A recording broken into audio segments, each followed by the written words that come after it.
একজন লোক হালকা গ্লো পাউডার মিশিয়ে দিল স্প্রাইটে, আর ইউভি লাইটে দেখা গেল অদৃশ্য এক হাসি মুখ। এই ট্রিক কাজে লাগিয়ে সে কোটি টাকার প্রাচীন মুদ্রা পাঠালো জাদুঘরের কিউরেটরের কাছে। কিউরেটর মুদ্রা হাতে নেয় আর নিজের অজান্তে ফিঙ্গারপ্রিন্ট রেখে দেয় কিপ্যাডে। এই ফিঙ্গারপ্রিন্ট দিয়ে কাইচের টিম জাদুঘরের ভল্ট খোলার পরিকল্পনা করে। একজন সঙ্গী ক্যামেরা হাতে ভেতরে ঢুকে সিকিউরিটি সিস্টেম হ্যাক করে ফেলে। সব ক্যামেরা বন্ধ, অ্যালার্ম অফ, ঘোষণাপত্র চলে যায় গোপন ভল্টে।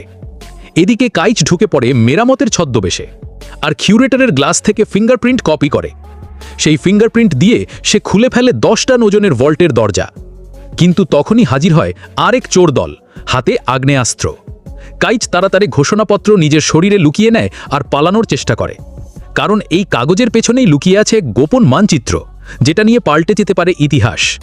তবে এই গল্প এখানেই শেষ নয়, আসল গুপ্তধন এখনও বাকি।